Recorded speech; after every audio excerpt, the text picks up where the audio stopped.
യുവ കായിക പ്രതിഭകളെ കണ്ടെത്തുന്നതിനായി 22ാമത് സംസ്ഥാന മിനി ഹാൻഡ്ബോൾ ചാമ്പ്യൻഷിപ്പ് സംഘടിപ്പിക്കാൻ കേരള ഹാൻഡ്ബോൾ അസോസിയേഷൻ മെയ് 23, 24 തീയതികളിൽ കണ്ണൂരിൽ വെച്ചാണ് മത്സരങ്ങൾ.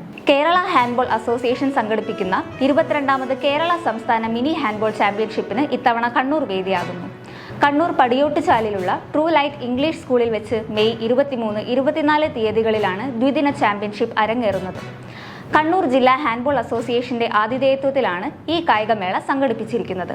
ഹാൻഡ്ബോൾ അസോസിയേഷൻ ഓഫ് ഇന്ത്യയുടെ ഔദ്യോഗിക അംഗീകാരത്തോടെ നടത്തുന്ന ടൂർണമെന്റ് വേഗത്തിൽ, ശക്തമായി, ഒന്നിച്ച് നാളെയുടെ ചാമ്പ്യന്മാരെ വാർത്തെടുക്കാം എന്ന സന്ദേശമുയർത്തിയാണ് സംഘടിപ്പിച്ചിരിക്കുന്നത്.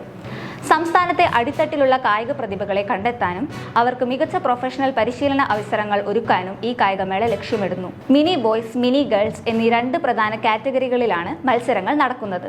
കേരളത്തിലെ വിവിധ ജില്ലകളിൽ നിന്നുമുള്ള മിനി ഹാൻഡ്ബോൾ ടീമുകൾ ഈ ചാമ്പ്യൻഷിപ്പിൽ പങ്കെടുക്കാൻ കണ്ണൂരിലെത്തും. കേരളത്തിലെ ഹാൻഡ്ബോൾ കായിക മേഖലയുടെ വളർച്ചയിൽ നിർണായക പങ്കുവഹിക്കുന്ന ഈ കായിക മാമാങ്കത്തിന് സാക്ഷ്യം വഹിക്കാൻ വലിയൊരു കായിക പ്രേമി ജനവിഭാഗത്തെയാണ് സംഘാടകർ പ്രതീക്ഷിക്കുന്നത്. മെയ് 23 രാവിലെ പടിയോട്ടുചാലിൽ വെച്ച് പ്രമുഖരുടെ സാന്നിധ്യത്തിൽ ചാമ്പ്യൻഷിപ്പിന് ഔദ്യോഗികമായി തുടക്കമാകും. ചാമ്പ്യൻഷിപ്പ് പൂർണ്ണമായും കേരള ഒളിമ്പിക് അസോസിയേഷന്റെ ഔദ്യോഗിക യൂട്യൂബ് ചാനലായ കേരള ഒളിമ്പിക് വഴി തത്സമയം സംപ്രേഷണം ചെയ്യും.